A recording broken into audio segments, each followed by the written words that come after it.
Hi, Girly Pop Society. Today we sit down with Katie, an owner of a beloved local coffee shop and mother of 4. You guys are in for a hilarious episode and 4 beautiful birth stories. We believe a birth story doesn't begin with labor, it begins with her. Welcome to Girly Pop Birth Talks, where we go beyond the delivery room. Each week, we interview a woman just like you and unlike you about her pregnancy, her birth, and also her becoming, and what led her to the most transformative experience of her life. So grab a drink, a snack, and cozy up, because around here we go from laughing one minute to crying the next. As we listen to the stories that shape us. Because birth isn't just about babies, it's about the women who rise in the process. Katie Noland, welcome to Girly Pop Birth Talks. Thank you. Thanks for having me. Yeah, I'm really excited to hear. Is it 4 birth stories? Yeah, it's a lot. No, we're here for it. So much content for you. I'm so excited. I love it. Well, thank you for being here. Excited to hear. Yeah, thank you. So who are you? Tell us everything. Who you spent your life with, your babies, what you do. So I have been married to my husband, Luke, for 7 years. We had 4 babies. In 7 years? 7 Yes. years. Oh well, my not God. really. Like 4 babies in 4 years. Oh my gosh. But in 7 years of marriage, we've had a lot of life Wow. already. Mhm. Yes. We own multiple coffee shops and a speakeasy bar. I joke that my husband is the future mayor of Roseville because he knows everybody and everyone wants to be his friend, and they think he's so great, and I do too. That's so fun. We Yeah, would love it's to so- have him as mayor. Yeah, It'd be he great. would be actually really fun mayor. Yeah. They're trying really hard. City council is, but he's like, not yet.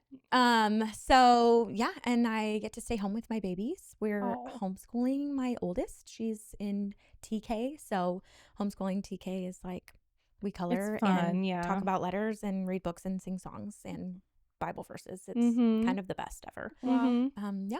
Wait, so what are the ages?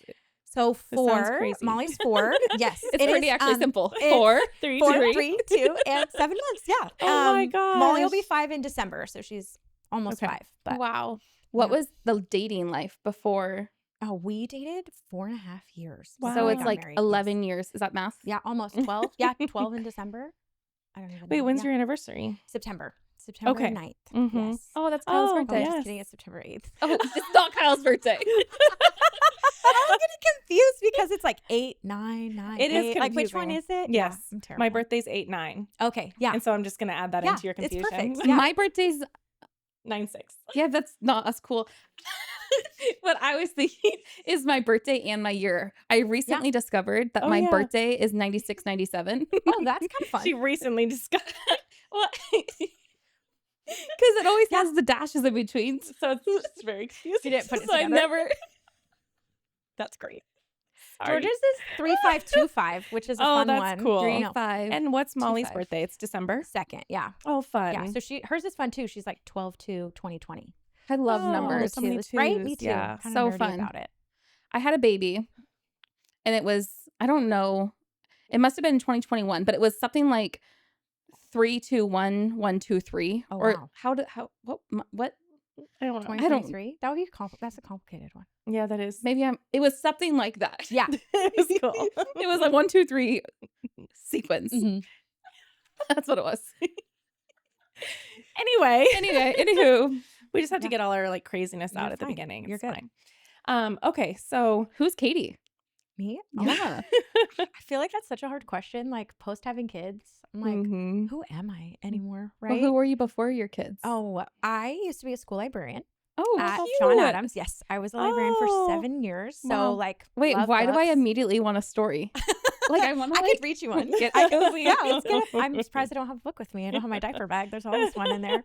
So yeah, we do a lot. I did a lot of reading, all the way through, up until COVID. So I got pregnant with Molly like right at the beginning of COVID, and then was like, okay, I'm done reading to everybody else's kids, and I get to stay home and read to my own. What's the pathway to a librarian? Was that like a goal, or was that No. just happened? It just happened. So I don't have like my library science degree, so I technically wasn't able to like call Oh. myself a librarian. It's like very Exclusive? it's like yes, you have to like have your master's in library Wow. science to like call yourself a Wow. librarian. So I was a library media technician. So, we're She's still queen technical. status. yeah, we were there. Mhm. But yeah, it kind of just fell into my lap and I loved it. It was so fun. Like I saw 900 kids a week. Wow. And I was more of like a teacher librarian. So it was Mhm. like librarian life skills. So we weren't just like reading books. We were like, how do we treat other people's things? And like, Mhm. how do we come into a space quietly? How do we sit? How do we like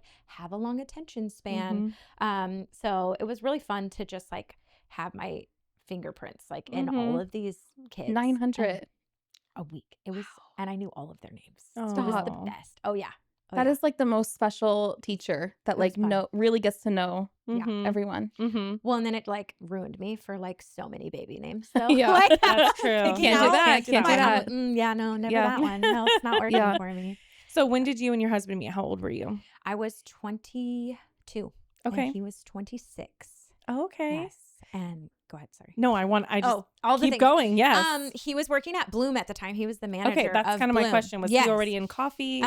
He had been in coffee for a while. He was running Bloom, and we had a mutual friend. Actually, his boss, who's our business partner now, was one of my regulars when I worked at Yard House. This was before I was a librarian, and he would come and sit in my section all the time. And he's like, "Why are you working here? Like, you too smart to work at a restaurant. Like, come work for me at my CPA firm instead."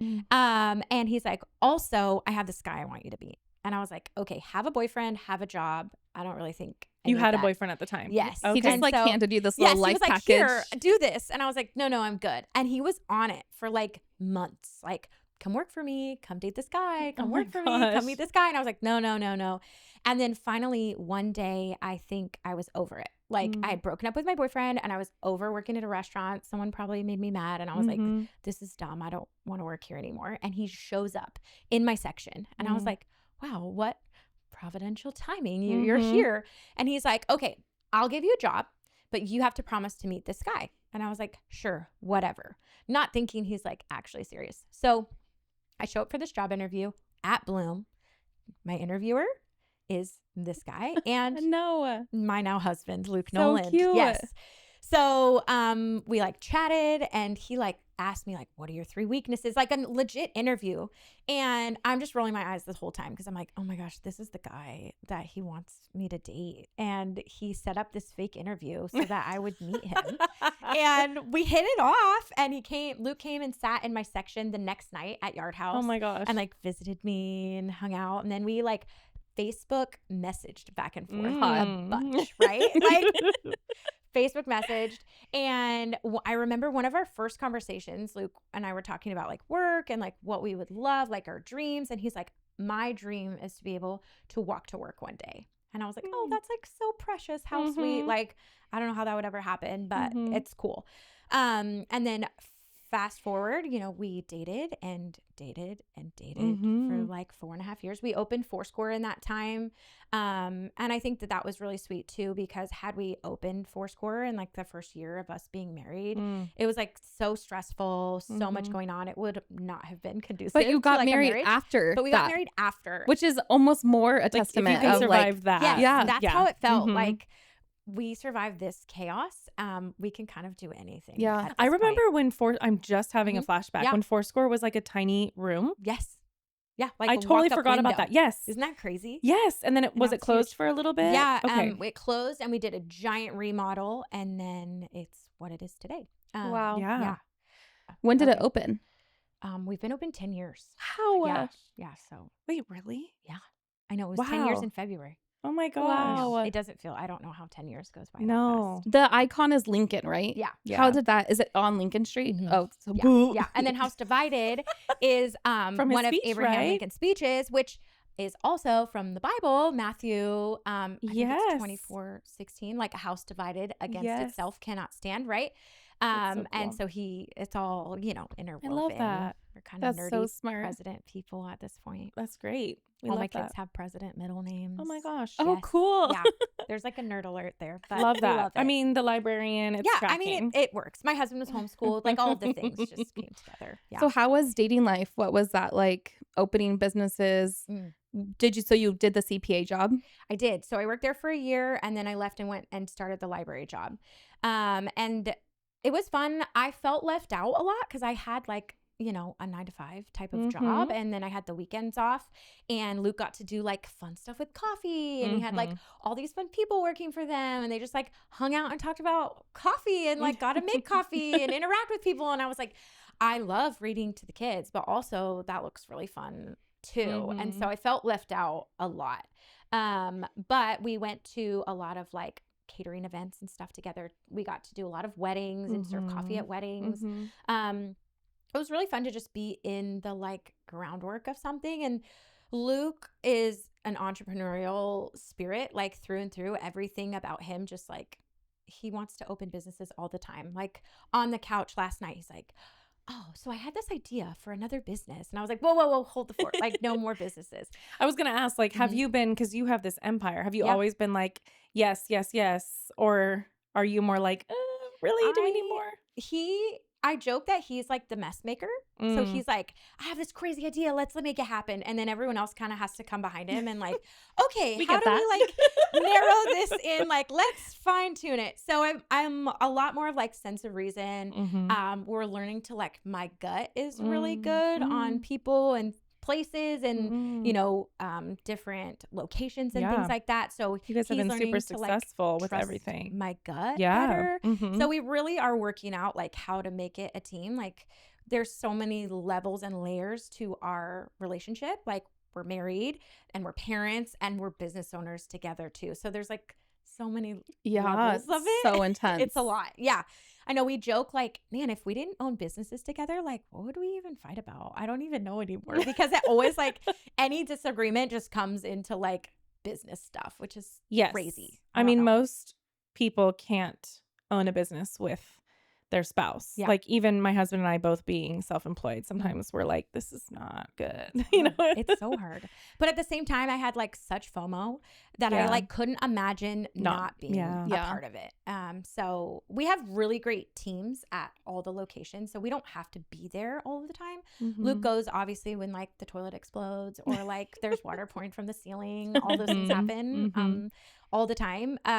But we get to just kind of like enjoy our businesses and like have our fingerprints on it without having to like be there every single day, which is like, you know, 10 years in the making, but it's been like this beautiful like evolution of it. And now we get to bring our kids and it's like a really sweet space to have. Wow.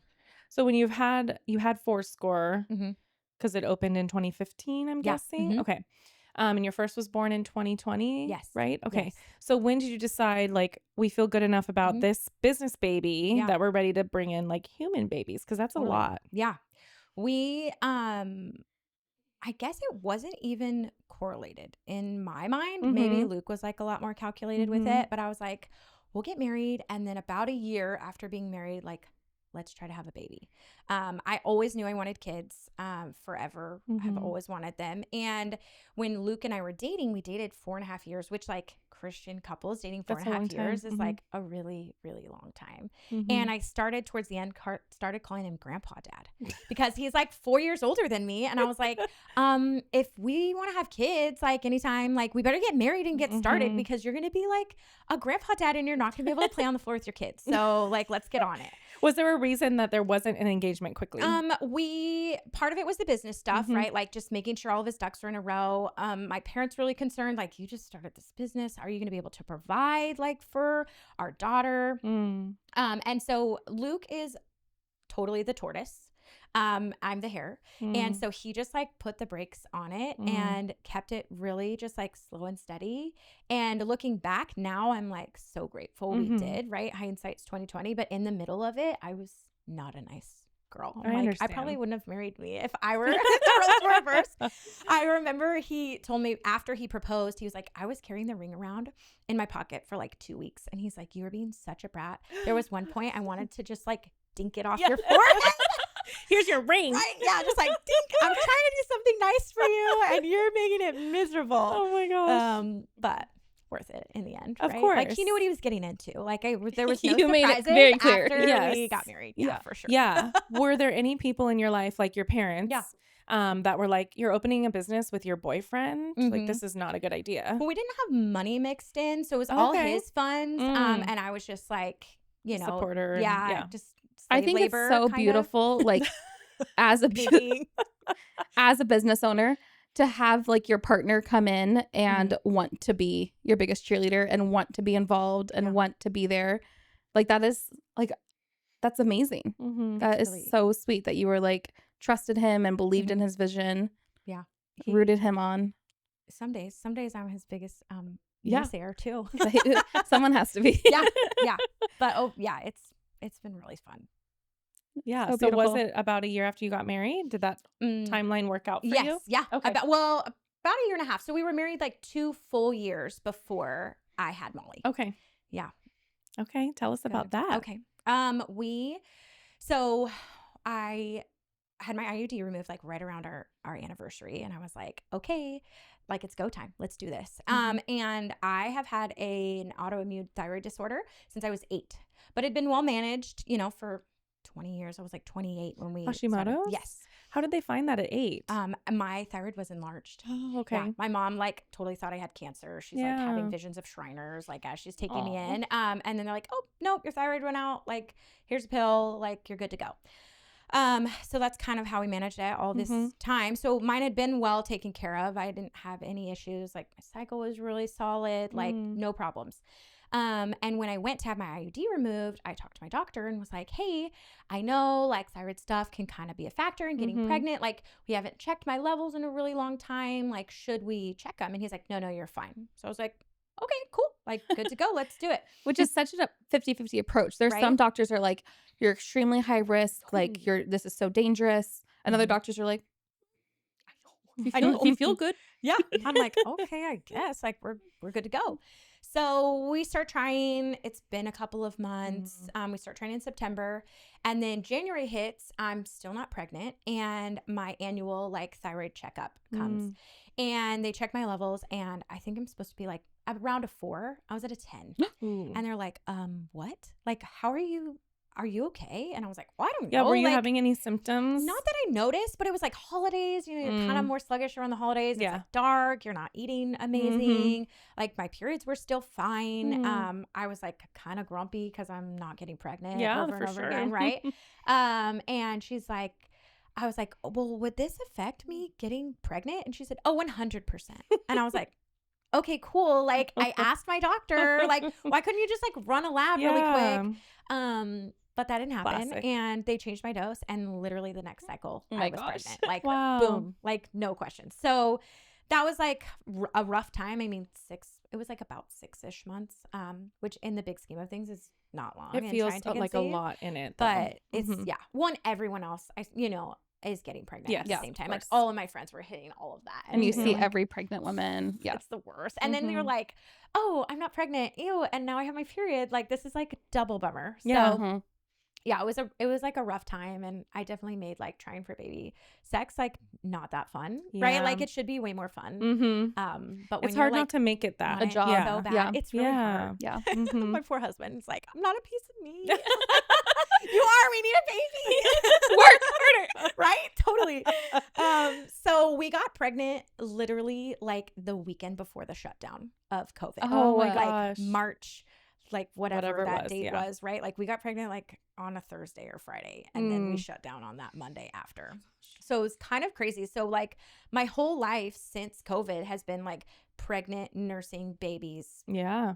Since then. So I'm Wow. like, when you ask like, what is Katie? I'm like, I don't even know. Yeah, like, who? Where am like, I? What? Like COVID put us all in a time where babies put you in a Plus, time where you had like all double. of it. Yeah. It was Oh my crazy. gosh. So What did you know of like pregnancy, birth, like before you entered motherhood? Like what was your like thoughts around it?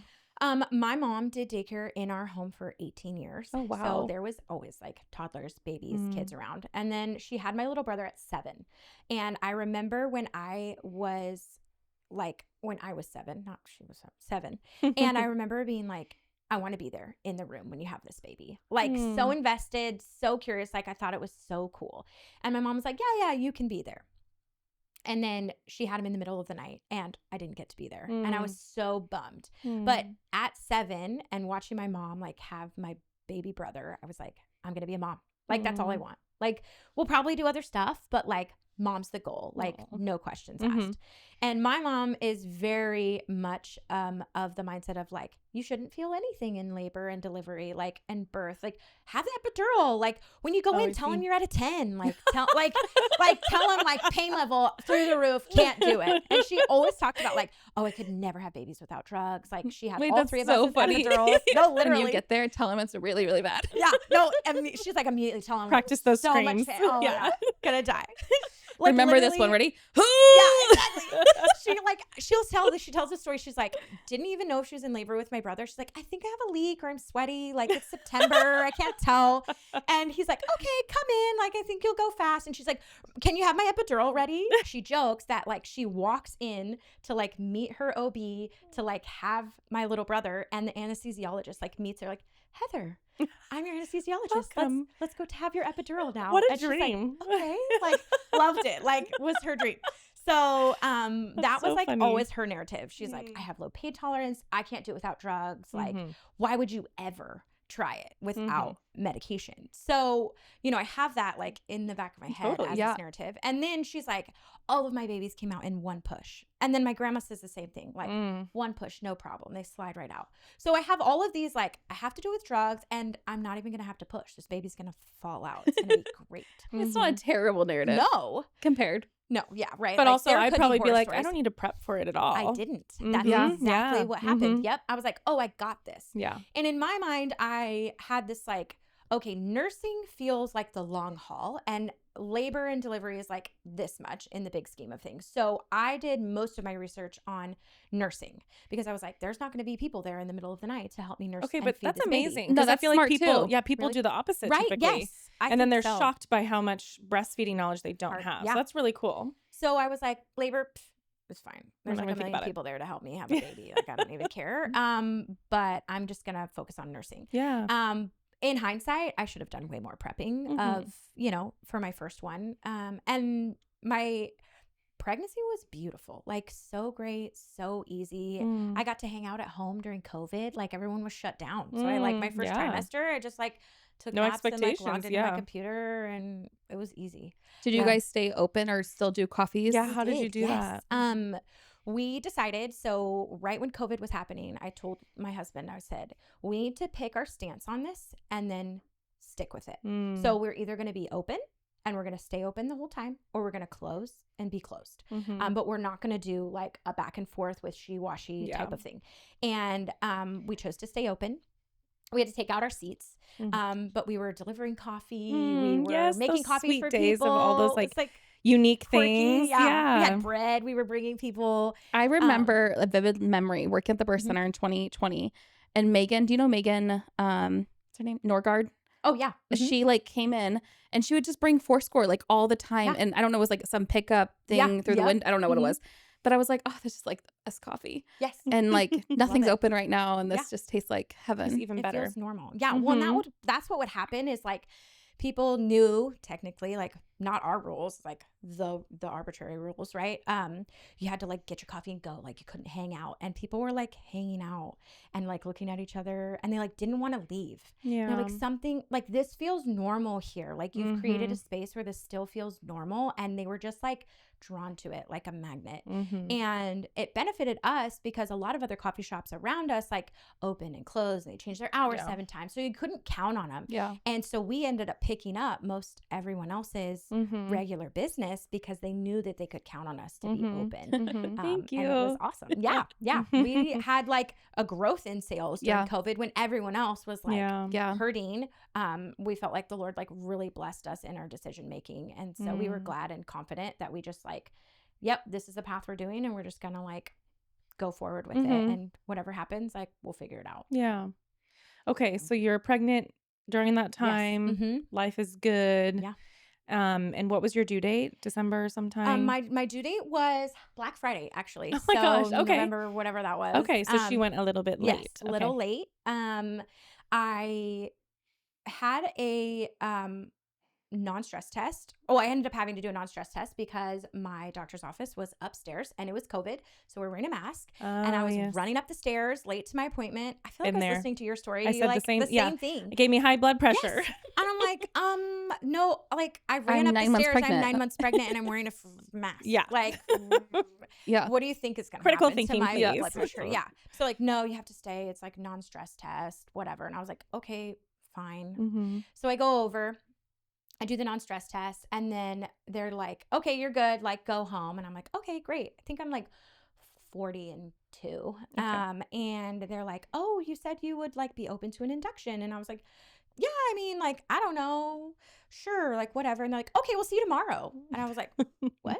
What? Oh, okay. I guess we're going to come back and have a baby tomorrow. Like, sure. Sounds good. Like I didn't know enough about inductions or anything like that to like have any hesitation. Yeah. I'm like, oh, it feels planned. Like the thought of like spontaneously going to labor is like a little weird to me. I don't know. I kind of like this, like, yeah, like we're going and we just have a baby.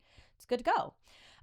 So we go home, like get ready. I watch Father of the Bride too. It's like a ritual, right? Like they have their babies. It was like perfect, like rested the whole day. And then we were supposed to call and see if they had room for us. So my husband and I had like a final hurrah, like right before we're like going in to have a baby before I'm like, oh, I'm out of commission for a little while. Like, yes. Let's do that. I like took a shower. I did my hair. It was wonderful. Like such a dream going into it. We drove through In-N-Out. So solid. It was like really fun. Yeah. The I'm best like, decision. Sex, In-N-Out, right? movie, shower. Yeah, it was like solid. And it was so fun because the gal that like took our payment at In-N-Out was named Mollie, and we were naming our baby Mollie, and it was like so cool. I was like, oh my gosh. It's a sign. So we eat In-N-Out in the like Sutter Roseville parking lot, and then we just looked at each other and like, I guess we're gonna go have a baby. Like, let's go have a baby. This is cool. So they like kind of start my induction overnight, right? Like they like give me a pill or whatever. No, I actually think they started me on Pitocin. I can't remember. Oh, I thought I had a leak. I think we busted it a little bit. That was a real final hurrah. I don't know. I was like, I don't think this is pee. I don't know. Someone started the induction. It's a little wet. Yeah. So they're like, oh, well, if you think you have a leak, like, let's just put you on PIT right away. So I'm like, okay. And I just like slept and hung out. And then they do rounds in the morning, 8 a.m. They like break my water. And I was like, okay, like cool. I'm on Pitocin the whole time. And were you feeling any contractions? Like, yes. Yeah. Okay. Little ones. I'd had a lot of Braxton Hicks like before. So I wasn't like, it wasn't shocking. It wasn't shocking. Okay. No. I like kind of, I'm like, oh, this is normal. These feel fine. And then they start to get more intense, like Pitocin contractions. I feel like just put you on a freight train and you're just like insane. Hang on for dear life. Literally. We're just like, I don't know what's happening here. So my nurse was like this awesome nurse. She was like 6 feet tall, like just cool, like salt of the earth lady. Yeah. And we loved her. Her name was Kathy. And we're like, okay, Kathy, like you're our girl. And Kathy was trying all the tricks to get me like a little bit farther because I was like tapping out. I think I was at like a 4 or 5, and she's like, let's put you in the shower. And I was and like, you didn't ask for an epidural yet? I did not. Okay. No. Go, so Kathy. I was like trying, but she knew I was like getting there. Like I was, and you could tell she's like, we could do all of these things to try to just push her a little bit. So she's like, let's get you in the shower. And I was like, I don't really want to. And she's like, just try it. I was like, okay. So the most pathetic I think I've ever looked in my entire life.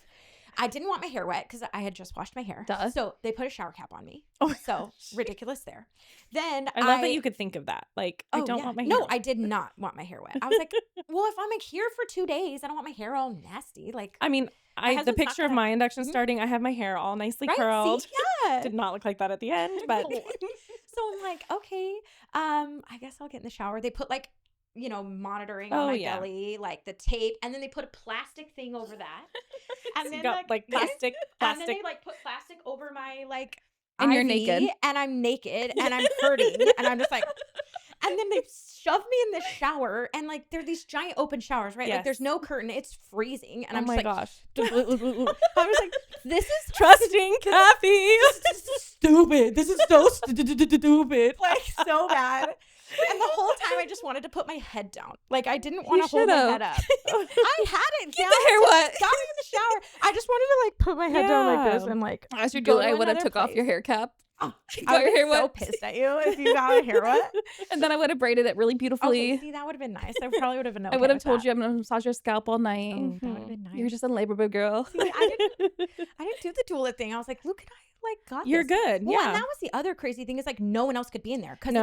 it's COVID. Yeah. I mean, I wanted it to be just my husband and I, but I mean, some support also would have been helpful. Yeah. But like he didn't get to be a part of like any of the prenatal anything. that's Like he wasn't even right. allowed to any appointments. Like Oh, the how first sad time for he your heard first. our heart, like baby's heartbeat was like when they hooked me up to fetal Wow. monitoring. Oh my gosh. Like in my induction, like as I'm having this Wow. baby. So it was like kind of a robbed experience Yeah, for him. For sure.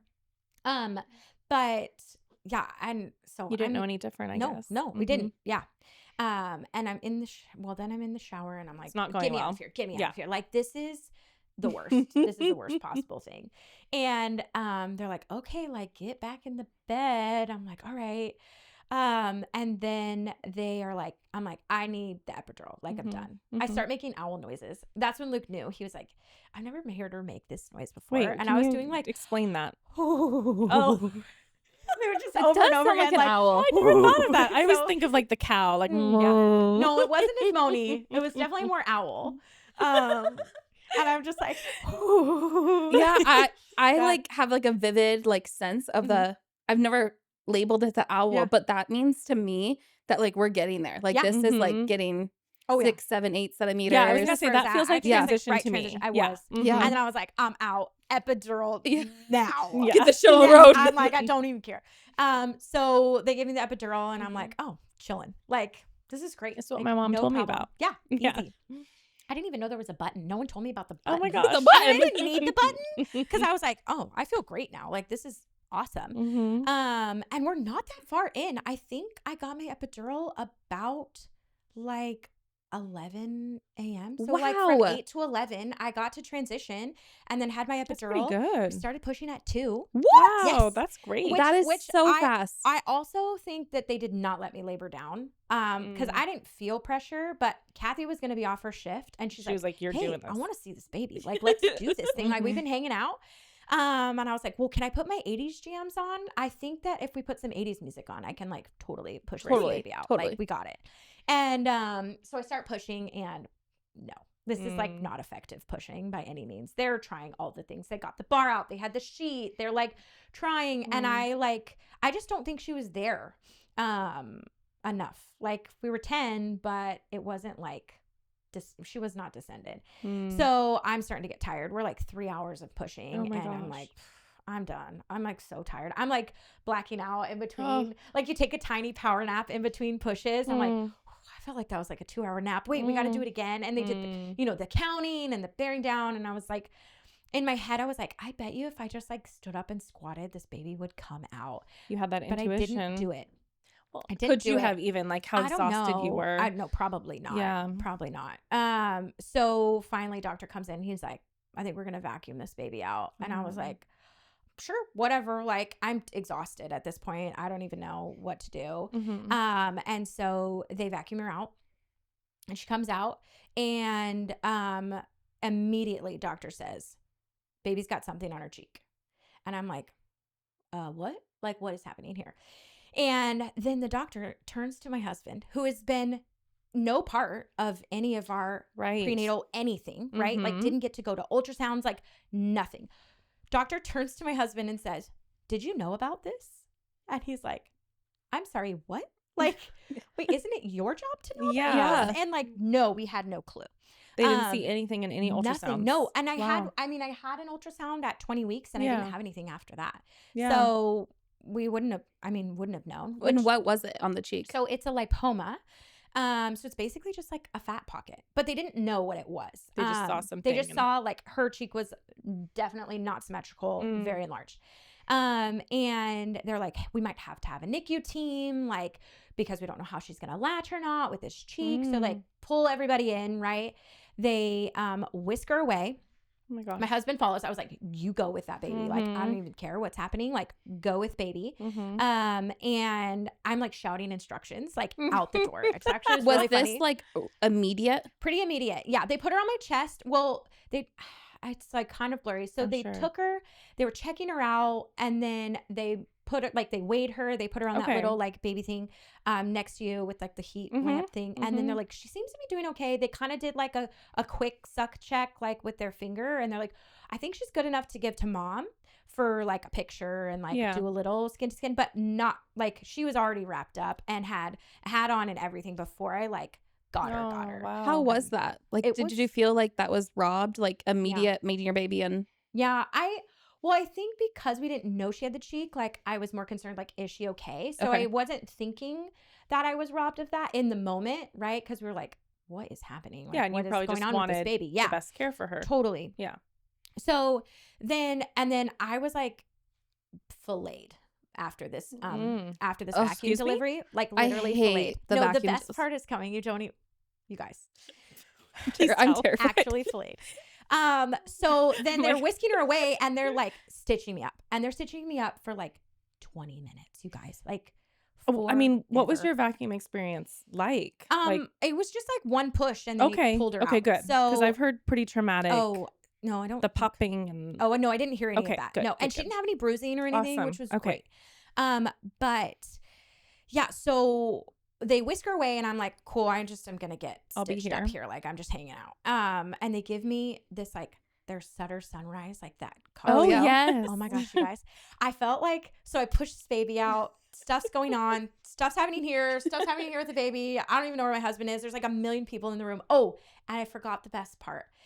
Right before I was pushing, I started vomiting. And I have a retainer with fake teeth on it. And I totally vomited my fake teeth right into the bag.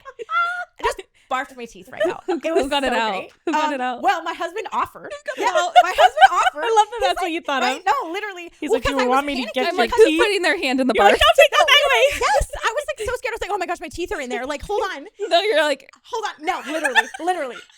I like, get my teeth. Get my teeth. Yes. Please get my teeth. And my husband's like, teeth are on it? Just two. It's like just these side two. Okay. So I look like a hillbilly, like legit hillbilly without them. So they're like, well, we're not gonna put. So my husband's like, okay, I'll take the teeth. I'll get them. And then one of their sweet nurses is like, no, it's okay. And she like brushes them and everything and like put them in a little baggie for me. It was sweet. Angel. So we didn't put the teeth back in, obviously, just in case we didn't want to lose them. So I deliver with no teeth, you guys, no teeth. Literally. When I meet my child, like a freaking hillbilly, you guys. I'm so glad you're sharing this with us. I would understand if you wanted to pretend that never happened. No, it's hilarious. Like, it's so essential to real her birth story. because everyone has something. Yes. Oh That's my the gosh, thing. it was so good. So there's like a million people in the room, right? And they're like, "Oh, let's take a picture of you with your sweet baby." And I was like, "Can I get my teeth back?" And I swear, everyone's head whipped their head around, like, "What the hell? Yeah. Like, what is wrong with this girl?" And then I What did literally she went say? like, "I'm a hillbilly." So embarrassing. And they're like, "Yeah, get that girl her teeth." Oh my gosh. So then I'm like, "Oh, cool. Now we can take a picture with my baby." Like, Oh my god. As I'm like, I just getting can't believe, like, if I was a doula in the room, like, we have this surprise surprise birth. Yes. Is it birth defect? Yeah. Birth defect. Mhm. Mom has no teeth. So many things happening in this room. So many things. We have I'm a vaginal literally- tear. What was the degree? I don't know, but it was everywhere. Okay. So wait, It was everything. Here's another. Okay, this is keep also going. the best part, you guys. So I tore I think I tore up to my urethra. I had like a perineal tear, and then the worst tear of all was between my labia. So between my outer and my inner labia. Oh, Giant tear on one side. And the doctor, you guys, just flapped it over and sewed it. So I am missing a labia. I lost a lip in childbirth. I'm not even kidding. wait. I need No, to process. he literally just flapped it over and sewed it. Like, it's gone on one side. Yes. So like outer labia on one side and no inner, and then outer and inner on the other. It's literally yes. It's gone. It's okay. I'm a tripod now. I'm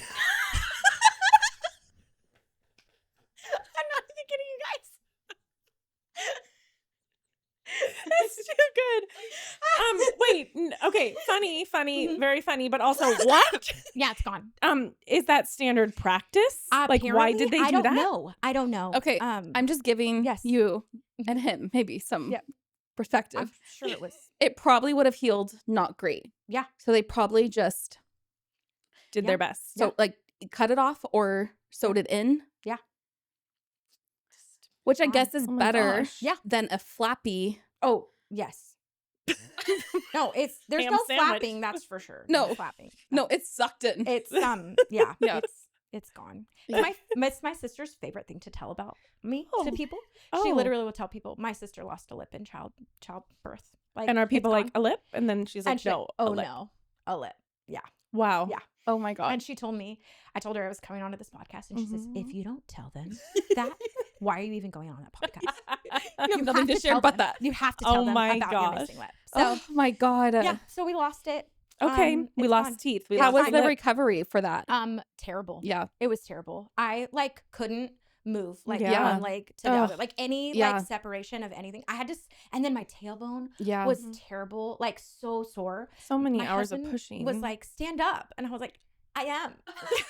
I am standing up. I don't think I could get any more upright than this. This is I was me like forever, honey. hobbling around. right? yeah. Well, and then I had like Oh. a catheter for a long time because my I had the epidural. gosh. So I'm like leaking pee everywhere. I'm like, why do I smell like pee all the time? Like it was like she really, really put me through it. Like through Well, the and ringer. how is she at this time? So like she gets whisked away. She's fine. They do some tests. They do an ultrasound of her cheek. They Mhm. discovered that it's a lipoma. They're like, we don't know why this happens. It's just like an anomaly. Do thing, they but think it grew after the anatomy scan? It had to have because it's fat. So I think would've like they shown put up, on like- they put on fat Yeah, at the okay. end. Mhm. So I'm assuming that that's what happened. We didn't see anything in the anatomy scan at Wow. all. So I'm just assuming like towards the end it Okay. just kind of developed. But they brought her back to me. She latched amazingly. Like she nursed great. Like we had no problems after that. Did it affect your immediate bonding? I don't think so. No, I mean a little bit, just like nervous. Yeah. Like I Yeah. don't know. And then because you just have this baby, right? And if you have all these like normal, just had a baby feelings, but then there's like extra, like almost not a black cloud, but just this like looming unknown Mhm. kind of over you, and you're like, what do we do with this? Mhm. And then the tricky part is we didn't have anybody that could come visit, right? Yeah. So we're Oh, FaceTiming yes. everybody. But with every FaceTime, we had to preface it like, hey, yes, baby's here. We had this baby. Also, baby's got something on her cheek. Mhm. We're not 100% sure, like, why or, we know it's this lipoma, but we don't know. Mhm. And so that really, like, took the wind out of our sails, I think. Yeah. And, like, I just have this baby. Like, I want to show her off. Everyone's been so excited. She's, like, first grandchild on my side of the family. Like, we've been waiting for her. It's so sweet. But we had to, like, have this caveat with every single phone conversation or FaceTime conversation that we had with her. And so lots of unknowns. They kept us an extra day in the hospital, probably because of my tearing. But also they just kind of wanted to monitor her, like make sure that she was transferring well and all of that. Are lipomas dangerous in any way? No, it's literally just fat. Just fat. Like it's a fat cheek. And hers is like encapsulated. So it's like in a little like pocket, like so they were worried about some other things like maybe eye development or other things, but they were like, at this time, like she's fine, just take her home.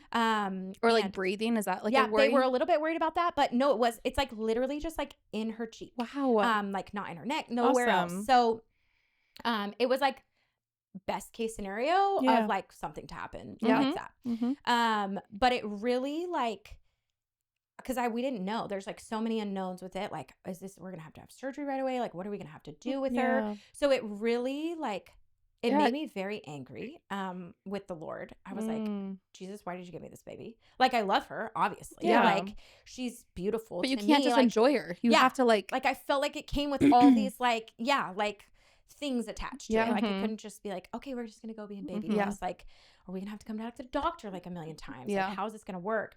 And it was really sweet, and it makes me cry every time I talk about it. But Luke had gone to like fill out some paperwork or something, and I was left with her by myself for the first time, just me and her. Mm. And I'm just looking at her, And I had this like overwhelming, like the Lord just talking to me in that moment as I'm looking at this baby. And he said, this baby is not actually your baby. This baby is my baby. And you get to take care of her. And I gave her to you just the way she is on purpose. And you're going to take really good care of her. But you have to have an open hand with her. She's not yours. She's mine. And it was like, brought me a lot of peace. But also like a lot of like, okay, like this is my job now, you know, like a responsibility with it. And my job was to just like love on her exactly how she was. And we were just gonna roll with what happened after that. And so, yeah, we got to take her home and right before Christmas, which was like so sweet, like Christmas baby, like what a dream. And we're just like weepy and sappy the whole time, right? It's like your first baby, but like we just had this extra layer. But everyone like took to her so like fast. And she was just like the calmest, like peaceful, sweet baby, like such a dream. God like gave her the exact perfect personality to like have her fat cheek. And it's even apparent today. She's like almost 5 years old. And if I imagine any of my other kids with the same situation, it'd be rough. So he just like made her so perfect. Oh my gosh. Yeah. I want to know her. She's so fun. Oh my She's a gosh. hoot. Yeah. Yeah. How is that now? Because I think that kind of how you're saying this is my job now. What I'm thinking as a mom is like, I want to protect her from, you know, kids that are going to be like, what's that? I'm sure you go through this. Yeah.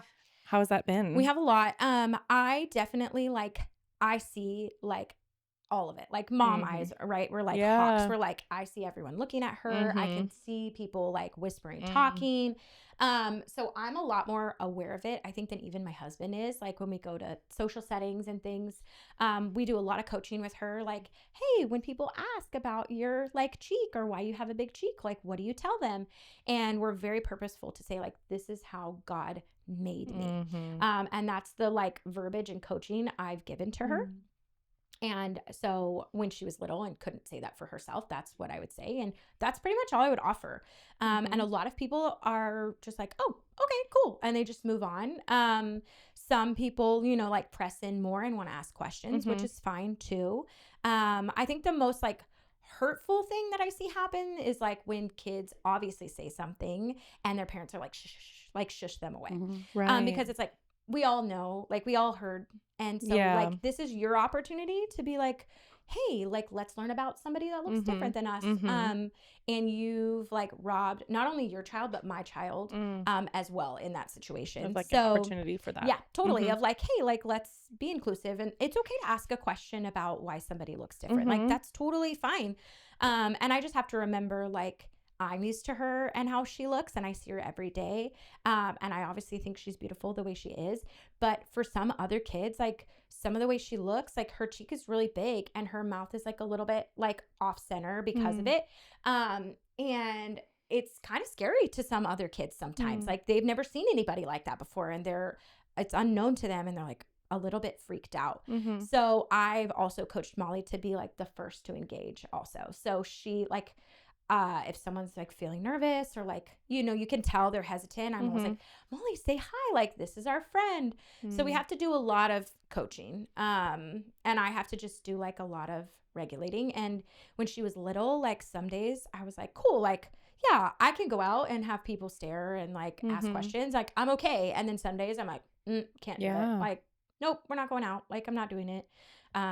So when she was little, it was like a lot harder on us as parents because we had to do a lot of explaining. And my husband always offers a lot more explanation than I do. And I am just like, nope, like that's just how she is. Like, it's not really beyond that, like all of the details of like, well, are you going to do something or not? Or the surgery, or like, what are you going to do about it? It's like, how do you feel about that question? Her business. Yeah. It's like not your business. Right. Yeah. And feels very invasive. It is. Yeah. Like, why are you so worried about fixing or erasing this?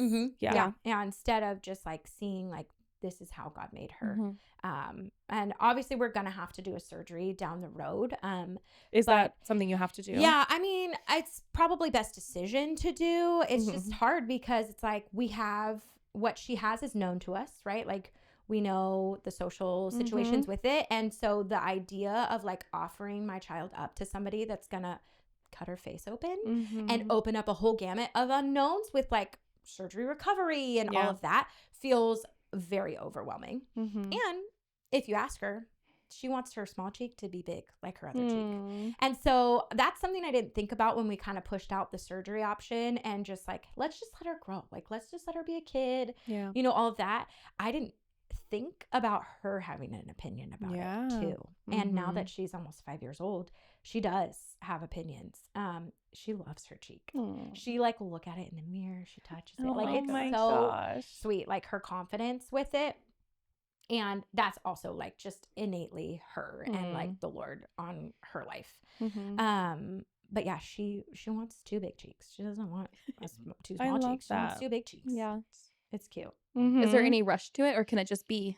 We should probably like sooner rather than later start looking at some stuff. Like as she's getting like, I was going to say, I'm sure there's like teeth, developmental like stuff. losing teeth and starting to get like her adult teeth in and stuff. We like need to kind of get on it. I just haven't found like, in my mind, I like McSteamy is out there, like the perfect like plastic surgeon that comes and is like, nobody else but me is going to be good enough for this. And I'm kind of just like not waiting, but like that's the feeling I want to get when we pick somebody to do it.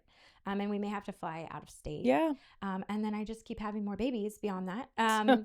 So it's been tricky to like find the right timing to like, okay, when do we pause? And like now it's Mollie's time and we have to really press in with her. But from day one, right after we had Mollie, we said, we are not going to let this affect us from having more kids. Okay. Like we are going to have more kids. And I believe my other kids are better for it. Because they have a sister who looks different and it's their older sister, right? Like they look up to their older sister and they, I think it's going to make them more compassionate, understanding, empathetic, like totally human beings in the world. Yeah. And they're really close in age. So you must have gotten pregnant pretty quickly. Very. 7 months, I think Mollie was. I was shooting for like 18 months apart. We got 17 months apart. Okay. So yeah, that was easy. Like my thyroid levels were like good to go. And so I was like, oop, pregnant. There's Heidi. So, which was great. And she came and her pregnancy was also so easy. Like, was this 2021 or 2022? Yeah, I got pregnant in 2021. I had her in May of 22. Okay. So like second back half of the year. And her story is like another induction, which I was like really felt pressured into doing. Okay, I was going to ask, how were you feeling after that first one? Yeah, I mean, I felt like my husband was a lot more open-minded to like a holistic approach to labor and delivery. He's like, you don't need the drugs. Like, you don't need any of it. Like, you can do it. And so, but I have my mom in the back of my head of like, why would you ever? And then I have him like completely the opposite, right? What made him kind of have an opinion? His mom, he's one of 5. And I don't think his mom had an epidural till her last one. So he's like, well, my mom did it. It's like, not that hard, is it? And I'm like, okay, well, you're also a man. So I don't know if you get a valid say in this, right? Me too. But he was like very trusting of like, whatever you want to do, babe. Like you're the one that has to have the baby. So like, we're going to default to you. So, but I've had a lot of like turmoil about it. Like, I don't know if this is the right decision. I'm feeling a lot of pressure to do it. But maybe we should just do it. And then the one thing that felt like a perk to it was like, I know exactly when I'm going in. I can have somebody come and care for Mollie. Yes. Like the whole, like all the ducks in a row. I knew what an induction was like. It was my experience before. So like, I know what I'm getting into, felt comfortable. So I agreed to it. I knew I was going to be induced on my grandma's birthday. Oh, I didn't tell anyone. That's my other, like with all of my births, I don't tell anyone I'm going in. I love that. I'm like a cat. Like you just sneak away and it's always just you and your husband. Yes. That's so special. When you show up and you're like, what the hell? When did you have a baby? And you're like, yeah, I just did it. Yeah. There's something about like other people knowing that I'm in labor or like thinking about it that felt like pressure to me. Yeah, absolutely. We're like, I don't want you guys bugging us. I don't want you texting us. Like, Nobody knows. So the only person that knew that I was having an induction was my sister-in-law, who's coming to watch. Yeah. Mollie. So we go in, and pretty much same scenario, right? Like they gave me the pill to kind of start it out. They break my water at 8 a.m. And did you guys do the sex, the in and out, the movie? we didn't. No, I did do the movie again, but we didn't do in and out. We did have sex again. You're right. You know what else I did with both Mollie and Heidi? I hand washed my kitchen floors. Hands and knees. Yes. The hand old grandma washed my trick. I floors. feel like that's I what loved grandmas tell you to do. Like, Yes. That's how I went into labor. It was great. Yeah. Yeah. And it felt good. You're like, I know that my Yeah. floors will be clean for the next month and a half. Yeah. Great. So her labor was like easy. And I was like I was kind of like, let's get the show on the road. Like broke our water, like Pitocin again. I'm like, why is nothing like happening? I feel like this should be more intense and going faster. And then I started to like, oh man, well, we still kind of have like a long road. Like I got to get my epidural still, and I got to do this still. Like you're kind of going through the like laundry list of things that need to happen before this baby comes out. And I was like, I don't know, like maybe I should get an epidural again. Maybe I shouldn't. I don't know. Back and forth. I'm like, it's not really hurting that bad this time. Like maybe I'll be tougher. And I had to go to the bathroom a ton when I was pregnant with Heidi. I don't know if it was just how she was sitting or my IV was just going. But I was up and down going to the bathroom like so many times. And they checked me when they broke my water. I was like at a 1 or a 2. So I was like, oh, we're going to be here for like a while. On the way back from one of my bathroom trips, my nurse had come in. She's like, yeah, we're going to like see how it's going. And I do this big squat at the end of the bed. I have this big old contraction. I'm at the end of the bed. And the like most intuitive thing to do was just like giant squat at the end of the bed. And I remember my nurse looking at me like, oh no, like, What's happening? So then I was like, I think I kind of want my epidural soon. Like I asked for it ahead of time. I know they take a while. I'm like, yeah, maybe like let's kind of get it going. And she's like, okay, I'll see what we can do. So we're hanging out. I'm like having some more contractions. And then the anesthesiologist comes in and I'm like, all right, like things are moving here. Like I'm glad this epidural is coming because the owl back in the room. Yeah, it was that squat that like really I think just like fully engaged her. And so he comes in, and the best way I can describe this man is like a squirrel. He's this like chirpy little like and he is like trying to get his tray set up, and it's not set up how he wants to. So he is not happy. And They're I'm so sitting particular there, about this tray. It was so weird.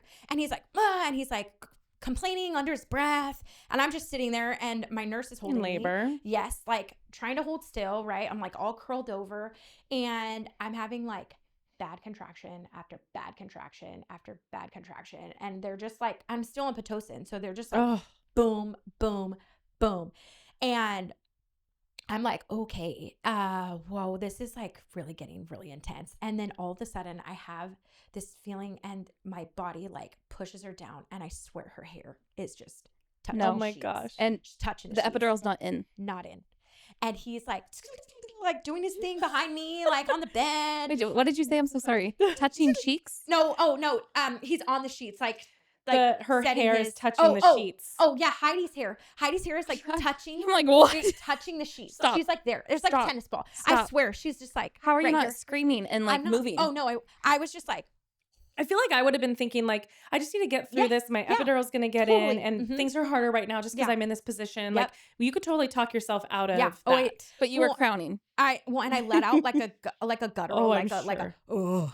And that and my There's the nurse cow. looked at me and was like, that baby's coming. And I was like, like no words, just like. It was your husband in the room? So my husband is like so far away because they're like, oh, you can't see the Right. needle, blah blah blah. They're And so he's, like, dramatic. way over there, and this nurse is just like holding me, and I'm just like, I don't even know what's happening right now, and I'm like, where's the epidural? Like I asked. And so the anesthesiologist here is like, that baby's coming, and he's like, well, there's no point in doing this epidural. And I looked into my nurse's eyes, down into her soul, because again, my only experience was like 3 hours of pushing, right? Oh yeah. So I looked at her into her soul, and I was like, I cannot push this baby out without this epidural. Like, I'm not doing it. And she just goes, she just keep going. Makes him finish this epidural. What's her name? I can't remember. Luke would totally know it. Oh, That's okay. That's okay. She's a dream too. I love that she was just like, I got you. Do it. Like, do it. Do it. Do it now. Yes. And then she starts like calling everybody in. She's like, okay. And then all these people start like sauntering in as they're finishing up this epidural. And then they see her, they see me, they like see the look in her eyes. Everybody's got a mask on still, right? Like, so it's only eyes. So everyone's just like, yes.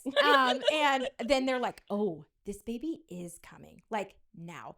So he finishes the epidural, doesn't even hang the bag, you guys, lays the bag on the bed next to me, whips me around. My doctor comes in out of nowhere and literally says, on the next contraction, puh. He doesn't even say the SH of the push, and she is out. oh my. Just like loosed out into his hands. So I think I got like maybe 20% of an epidural. No, you probably got nothing. I probably got nothing. I got the bolus, right? Like they just like flushed it through my IV. Did you feel anything? I felt, yes, I felt a tear, like Indian burn, nice tear. But so I think it took the edge off, but I definitely felt a lot. That is wild. But one push. I mean, she literally That's amazing. loosed out. Yeah. And So- is that So exciting. isn't that what your mom said? Yes. And You're I was like, finally. This is what she was talking Yeah. about. Like, this is what I needed. So it was that second one just came like a dream. It was so good. And what's the timeline in all of this? So 8 a.m. they broke my water. Did you go in the night before again? Yes. Okay. Night before of miso, Yeah, I Okay. think so. and then broke water. Broke my water at 8, and then she was out at like 2:20. Wow. Yeah, like just there. Wow. And it was such a dream. And just a perineal tear this time. Mm-hmm. Yes. Thank God. Yeah. Oh my I guess gosh, there was know. no I labia couldn't tear. have anything else to lose. I mean, I guess the other side she could have taken that with her. God. But Match it up at least. yeah. Oh my gosh. So yeah, she was like a dream, and that gave me the confidence to be like, dude, I totally did that whole thing without. You did. tears. You did. Like, I didn't even need that epidural, and then I was like, crap, do we have to pay for that? Like, I didn't even get the benefit Yeah. of it. Like, are we Yeah. adding that on the bill? Of course we are. I'm just curious, like Yeah. the technicality around it. Did they still have to insert the catheter? Like, did the epidural come in No. after postpartum, or they just canceled the they whole just thing? canceled the whole thing. Yeah, I would not want to pay for that. I know, right? I think we did. I guess you ordered it. Speaking of ordering, like I just keeps coming into my mind. We talked about the Sutter Keep going sunrise. like this. I know. I'm thirsty. Thirsty. We're 2 posts I wanna in order a already. drink. Right? Oh, Okay, today we have the base is club soda, Yum. guava nectar, There's the nectar. lime, and blueberry. ooh. For my do I Try beautiful not guest. to put that on your menu because Yeah. you're gonna want I to might put it do on it. your mocktail might menu do it. at My House beautiful, Divided. beautiful, but beautiful, you can't beautiful because little co-host. this Ooh, is an delish. original recipe. It's good. Like literally, It's said to Becca muddle threw the it together. blueberries, but last time we muddled the blueberries, we were like slurping blueberry. Like choking on it. every like. I haven't seen the episode yet. I'm It a little was nervous. strawberry and it It's looked like like flesh in your teeth. So I just decided to do toppings I of like blueberries. it. No, it's cute. So how was your transition from 1 to 2? Oh, easy. Oh, good. Easy. Breastfeeding again. Yes. So what was all the research? Was breastfeeding Oh, okay. a dream for you? So no, Oh. Mollie had like every tie imaginable, Mm. of course. So we had a lot of that. She spit up like incessantly. I was like, here's my baby and here's a burp rag every time, and she will spit on you in the morning. Yeah. So we got that fixed. But we had to push through a lot of breastfeeding issues. Well, and that time Mhm. in COVID Yep. was when a lot of lactation professionals had to figure out how to do things virtually, Totally. Yeah. or if they were, Yeah. I mean, I don't well, know. I saw Shawnee, and Okay, you know, so you got she's to a go- dream, so, yeah. And And I'm so glad you knew of her Yes. in that time because I feel like a lot of Mhm. first time moms, Yeah, myself don't. included, Mm-hmm. knew something was wrong. Yeah. Didn't know where to go for the Totally. tie stuff. Yeah. Yeah. It was hard. Yeah, she got me like all on the right track. We Awesome. saw chiropractor, all of the things. Like we did all of it. good. All the therapies for her.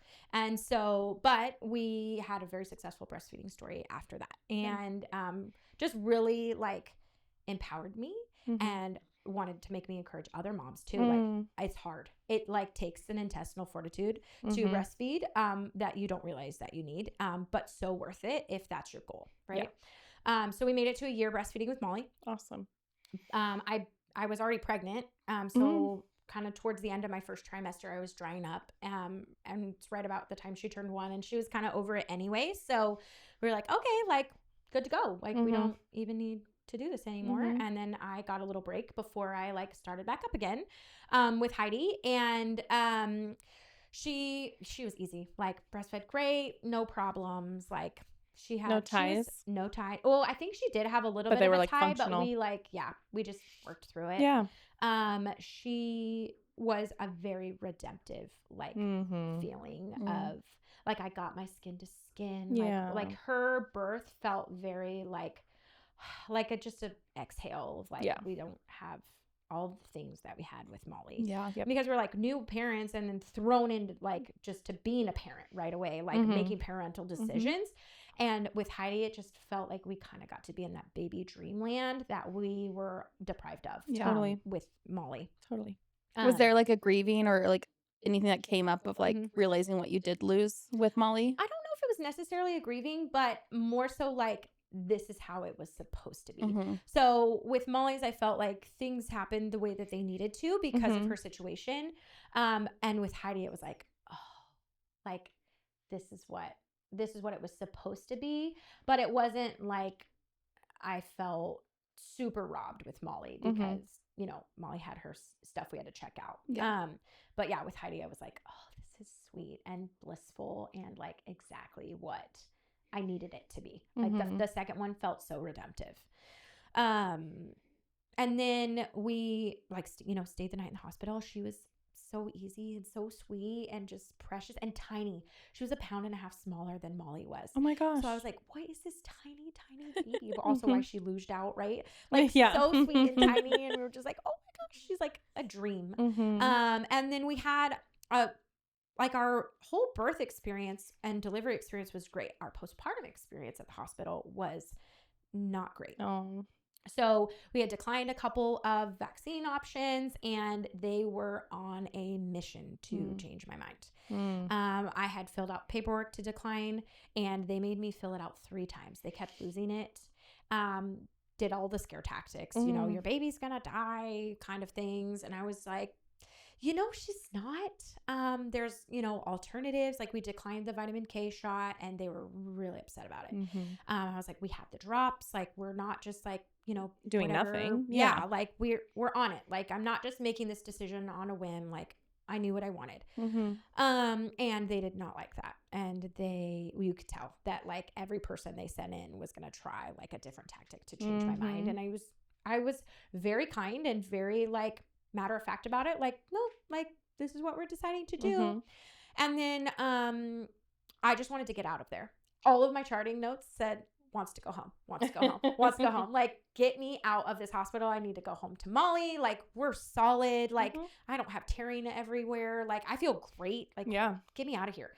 I barely had an epidural, so I didn't have a lot of that, like, post-epidural stuff. And they, at hour 23, they like took her to do her like whatever tests. And for some reason, Luke didn't go with her, which I don't know why. I think we were just like too relaxed because it was so easy with Heidi compared to Mollie. And they take her and they bring her back and the nurse says, oh, she's going to be a passy baby. I can tell. And I was like, you gave her a pacifier? And she's like, oh yeah, it's like standard procedure when we do the test. And I was like, you didn't ask me if you could give her a pacifier. I definitely did not want that baby to have a pacifier. And then I'm like, oh, we're never doing this again. Like, we're not going to the hospital route again. Like, we're not doing it. Like, they don't really seem to your like, mouth sour. Yeah, like respect our decisions. They're kind of undermining and questioning us like at every turn. Like, if we have another baby, I'm not going here ever again. And I'm like, and I just basically did it without drugs. So there's options. Did do it. Yeah. 100%. That was like the only reason. Yeah, really. It was my only reason to do it in a hospital. And I'm like, I've already had 2 babies. Like, we kind of know the drill at this point.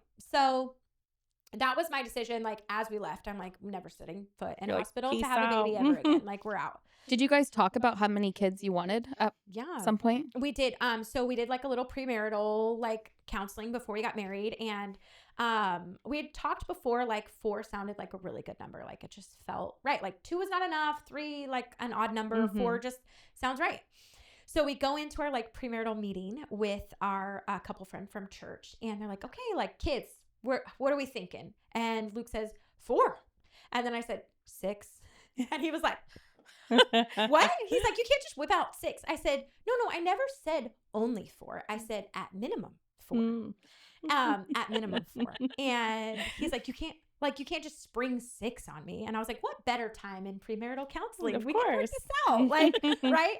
So, 4 was always the goal. And my goal was 4 before I turned 35.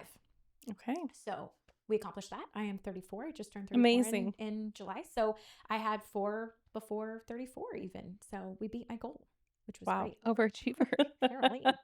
So was it again like 17 months difference No. or No. Oh, No. my God. Do you need to hold my hand? postpartum was just too good?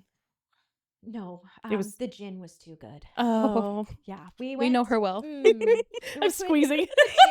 a gin release party. Oh, Oh, there's It actually was- a gin yes. story. So no, we had a friend who owns Nick's Taco, Mm. and they were distilling their own spirits. So they had this new gin called the Dorotea gin, and they were like, "Come to our gin release party." And we're like, "We haven't had a great night out. Like, let's do it." We brought How the many baby. months postpartum? 5. Yeah, 5. Oh, Dorotea. It was rough. And I had a lot of gin, and Luke was driving, and I was like, I'm nursing. I'm metabolizing this like so quick. Like Mhm. we're good to go. Like I don't feel anything because I'm nursing. Yeah. And, I mean, If you can find your baby, you can feed your baby. amen. That's my motto. Sister. That's mine as well. And yeah, it is what it is. But so I definitely threw up on the way home. Oh. From our gin, like 5-minute drive home to our house. Oh Yeah. but where were the teeth? They stayed in this time, which was Wonderful. solid. You know what? I have a little gin. Was it 3 months postpartum experience this time? That like it was the same Yeah, thing. Like yeah. first night out, Mhm. Let's do I'm it. free. Yeah. Kids are taken care of. Gin. Yeah. Well, and then like when you're postpartum and you're not doing it a ton, and then you are like feeling great on gin, your husband's like, okay, like I'm not saying no to this, right? Totally. Whew. So, then came Harrison. Yes. And I call him my Harrison gin surprise because he was very much a surprise. Finding out I was pregnant with him was actually probably the worst weekend of my life, Oh. which is crazy. So I have a 5-month-old, Heidi. I have Mollie, who is, not even 2 yet. Mhm. And then Mollie had a surgery scheduled. She has a couple other lipomas, and she had some on her back. So we had a surgery scheduled. We're just going to do the back one, see what's going on. It's the weekend of her surgery. I'm supposed to have my period. I'm not. I don't have my period. I was gonna ask, did you even have your period? I get mine back at 7 weeks every time, you guys. What? 7 So you weeks. stop bleeding from birth? Yes. And like the next week I have my cycle back. Wow. Yeah. Mhm. Okay. It happened Cruel. with Mollie to Heidi too. Like immediate cycle. Wow. And I don't know if I'm wondering if it has to do with my thyroid medication. It just Mhm. makes me Oh, like yeah. super regular. For sure. Which is kind of nice, but also like, Can I have a break? please? Yeah. You deserve that. So period does not come, and I'm like, I'm pregnant. I know I'm pregnant. Oh no. But Mollie's surgery is like scheduled on a Thursday. I was like, I am not taking a pregnancy test. There is no way. I'm going to send us into a full-on tailspin if we like have all of this beforehand. So my sister's visiting. She's helping with Heidi while I'm. Do you say anything to anybody? Even Luke? No. Well, Okay. I think I might have said, I think I might be. And Luke was like, nope, we're not going there. Like, can't No, even. no. Absolutely. We just have to focus on Mollie. And I'm Well, like, it's a 9-month problem, so we don't even need to address it. We can't now. We can There's ignore this nothing for a happening. long time. But inside, I'm just like, I know it. So Mollie has surgery, great, successful, all the things. My sister gets like on an airplane Sunday morning, and like soon as my husband leaves and takes her to the airport, I'm like, gotta pee on the stick. Like I have to know. We've kept it in this long. Immediate, like the darkest of lines. I'm like, I knew it. I cannot So imagine. I'm like, wait, what do you mean? Like, What do you mean? What do you mean? What do you mean? What do you mean? I have a 5-month-old. Like, I already have a baby. Like, Yeah, I have a baby. baby. A Yeah. baby. Mm-hmm. And then I just like had this overwhelming thing of like, how am I gonna nurse this baby? Like all the way through. Like, I'm gonna nurse her to a year. Like, how am I gonna do this? Like, there's no way. Mm-hmm.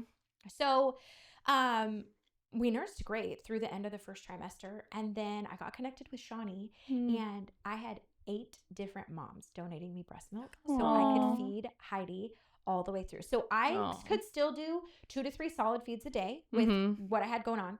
But I did not have a robust supply by any means. So we had donor milk, and I was like, if we have to do formula, like we have to do it, like I have to feed my baby. Yeah. But if we can avoid it, I would love it. Yeah. So I had this whole village of moms like giving me breast milk to feed this baby, which was so sweet.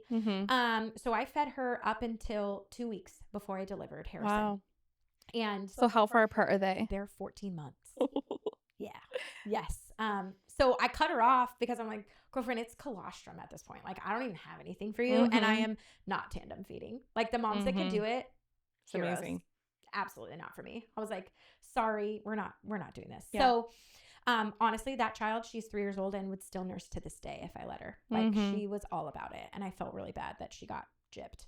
But it's okay. It is what it is. It is what it is. Yes.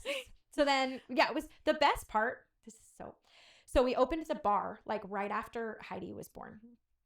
And then I get pregnant and I'm like, cool, I have a bar for 3 months. Now I can't even enjoy it. This is lame. So lame. But I'd still like tiny sip, like just for the taste, right, of cocktails, like as we're like trying to put stuff on the menu. And my friend Sarah's like favorite story of me is like, I'm giant pregnant with Harrison. I'm nursing Heidi and I have like a cocktail in true, like not to drink, but to taste, right? Duh. Like in true, like 1950s I was mom just going to say it's fashion, giving right? like 1940s, Like, 1950s. All I needed was a cigarette and we would have been like the whole Solid. picture. Yeah. Yeah. It was so fun. There needed to be a photo shoot happening. Should have been, right? Like, do we want to market this? Like, how if your kids find this one day, like, Mom, how irresponsible of you? Like, how did you not know? But yeah, so then we had Harrison and his birth's my favorite. Oh. Like a literal dream. Like we were at the birth center, midwife care, night and day difference. Yep. Then you don't know what you're missing until you have it. No, like the OB's like, all right, step on the scale, blood pressure, see you in a month. And you're like, could I have just texted you this? Like, why am I even here? Like, you don't even see me at this point. And then the midwives are like, how are you doing? How are your other kids? Like all of the questions, they're like part of your family at that point. And the birth center was just a dream. Who was your midwife there? Because you kind of see a couple like I wasn't your sure prenatal stuff. Yeah. What year it was. Yeah. So I saw Shelton. I saw everybody. I saw Elise a bunch. And so I had my appointment at 41 weeks, like on the day, which is the most pregnant I've ever been. But I never had a sense of like, oh, I gotta get this baby out. Like, you were I was too just busy. Chilling. I probably was. I'm like, I don't parenting. know. Like, it's actually probably easier that he's in here because I'm like chasing these other ones around. I've got a lot to do. And we lived in a 2-bedroom, 1-bathroom apartment upstairs at the time. So physically, like, there was so much. Like, I had to carry both these babies down the stairs to get in the car all the time and up the stairs and the groceries and like up and down, like giant pregnant. I looked like a crazy lady. So I go in for my like check-in appointment, 41 on the dot. They kind of check me. They're like, hey, you know, if you go past 42, like there's the rules. We got to transfer you. She's like, so do you want me to just like check and kind of see where you're at? Because like, you know, if we go later in the week, like, are you going to regret us not, you know, just taking a peek beforehand and wish that like maybe we just did like a little nudging or something, jostling around? And I was like, yeah, like, let's see where we're at. She literally checks. She's like, oh, I'm not even going to check you any further than this. And I was like, why, what? She's like, you're like walking around at a 4. Oh my gosh. gosh. Like, oh my gosh, this baby's going to fall out. Like, how am I walking around at a 4? Because you're carrying 2 kids up the stairs every day. Well, I think the Heidi like left the door cracked for him. Like, it never went back. She's like, I'll just put the door stop in there, like leave this open for you, buddy. Get her halfway done next time. Literally.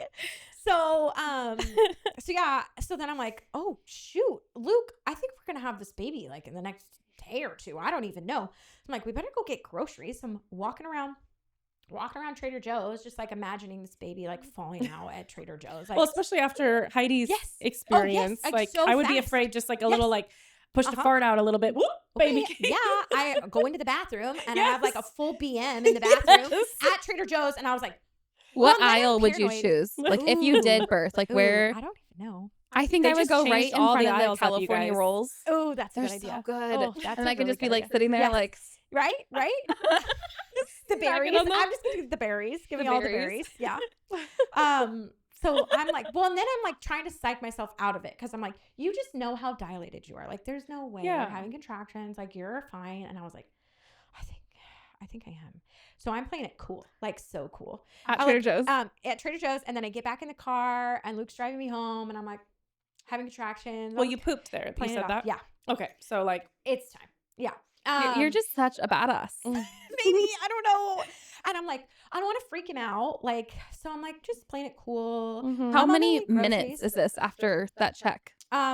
Maybe 25, however long it takes to get from the birth center to Trader Joe's. So 20 minutes If maybe that. as I'm walking around. Yeah.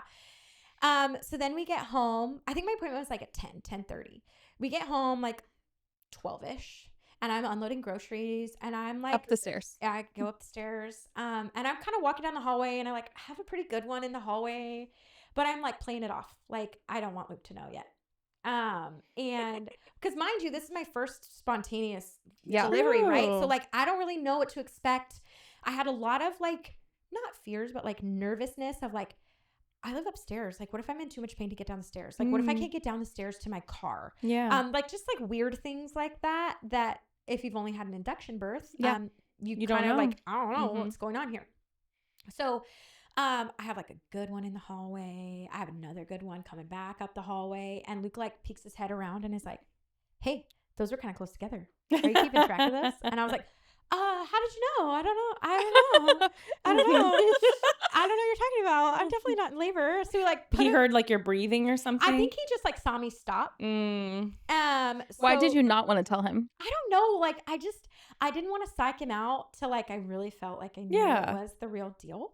And you guys have both the kids home. Yes. Okay. And so I'm like, let's put a movie on for the kids. And I have these like 2 blue chairs in my living room, and they're pretty low to the ground. Oh, sorry. And I'm just like kind of just like hanging out, watching the kids watch a show, and I like have another good one. And I was like, okay. And what's the plan? Like the plan, what was talked about? Sister-in-law was supposed to come and hang out with the girls. Okay. So I was like, hey, Luke, I think you should call Ruth. And she works for us just at Foursquare. And so she was like 10 minutes away. And Luke's like, yeah, I think maybe we're going to have this like baby today. I'm not sure, Ruth. Like, how about you just come? I think we're going to go in like kind of soon. And Ruth was like, okay, like, yeah, I'll come right away. She walks in the door, and I'm just like fully silent, but breathing through these contractions, just like owning it. And she had just been at her sister's birth, like 9 months ago. So she saw like a full home birth experience. Yeah. So she was like kind of new and could tell. And she looks at Luke and she's like, you need to go in now. She's having like, what do you mean we're going to maybe have that baby today? Like she's in it. Like you better go. So I like text the midwives. I'm like, okay, like I told you I'd be back soon. I didn't think it'd be like in 3 hours soon. So what time? It's like 1? It's like 1 o'clock. And I'm like, I think we're gonna go. So my midwife that was supposed to be like on call for me, lived like up the hill. She lived like an hour away. And she's like, okay, I'll plan to meet you there at like 2, like at 3 or something, or 4 maybe. I don't know. It was like, she's like, just keep track. I'm like, don't go in yet. Like wait till they're a little closer. And I'm like, okay. And then they start getting like closer and closer. And in the back of my head, Rachel was like, if you want to come in, just come in. Like, just come in. Yeah. And I was like, Luke, I think we need to go. Like, we need to go. And Luke's like, all right, let's go. So I go in. I have like 1 or 2 contractions, like in the car, like pretty good ones. Luke's trying to talk to me, and I'm like, I don't even know what you're saying over here. Like, whatever, go away, sir. And we pull up at the birth center, and I'm like in it. Like, we're ready. And Rachel greets me at the door, like beautiful. It's just like, we're going to meet your baby today. And I was like, this is so beautiful. Okay, sounds great. We like walked to my room I had chosen. Which one? I always have to ask. The second room. Okay, nice. Just like a great view of Harbor Freight. Like that's all I wanted. Great. I've never heard anyone say that. At Harbor Freight while I'm delivering my baby. It sounds like a great plan. What did you like about that room? I liked that it wasn't sharing a wall with the like prenatal suites, room, because I definitely heard some lady having her baby in there, and I was stressed for her. So I was like, I don't want that, especially like my cat like sneaking away to have a baby thing. That like, middle room is like the cave. I felt like it was just it felt great. And I kind of liked it being on the corner. It felt like it had good space. I don't know. I just like I have to ask everybody, No, like, because we totally have weird reasons, Yeah. like when you're choosing. It just was like, this is the room. You This know is what it's gonna be. So we get there. They kind of check me out. they're like, just do your thing. And so Luke and he's just kind of following me around, making sure I'm doing okay. I'm like on the toilet again a bunch, which like felt great. Like, you know, lots of peeing, lots of just squatting on there. We got the birth stool out, and I really wanted him to like sit behind me on the birth stool and like hold my belly up. That felt like really great. Like take some of the weight off for me. And then I had known about counter pressure, which I hadn't done any of the like hip squeeze counter pressure stuff at all with my other two.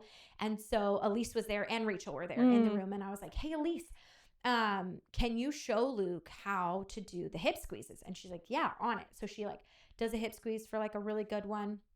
And I was like, okay, Luke, like, do you think you could do it for the next one? And he's like, yeah. He's not even close. He squeezed like, they're so afraid. Oh, why? Yeah. And then It's like such a simple little tool. Yeah. But somehow the men can't I'm figure like, don't out. you have biceps? Like, use them, please. Like, what are you doing? So then Elise, the next one comes like bad contraction comes, and I was like, not you. Yeah. Elise, come back. And I maybe had, I'm not even joking, you guys, like 5 solid contractions, like 5 really good ones at the birth center.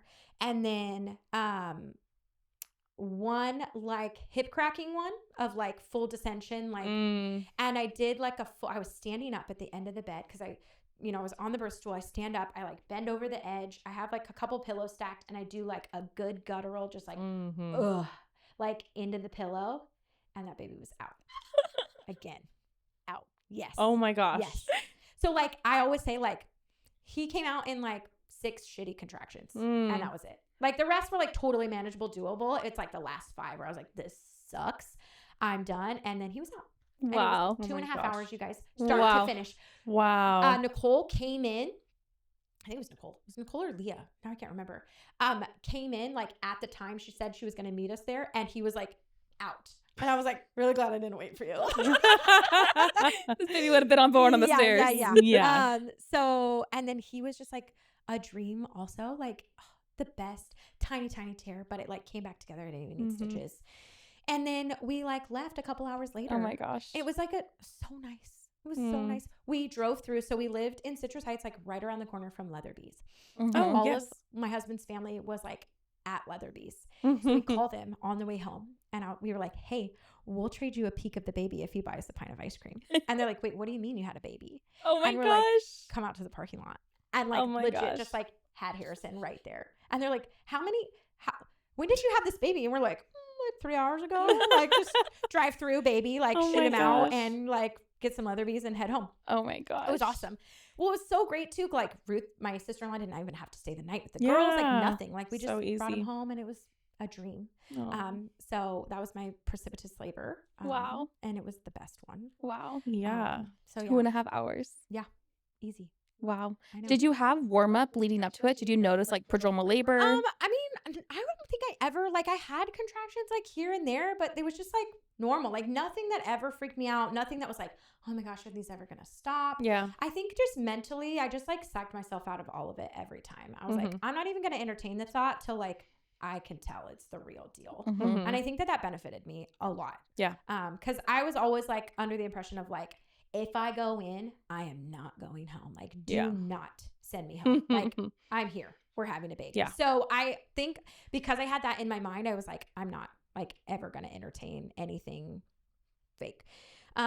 So when I think it just helped, like I had babies like really, really freaking close together. So they were sliding out.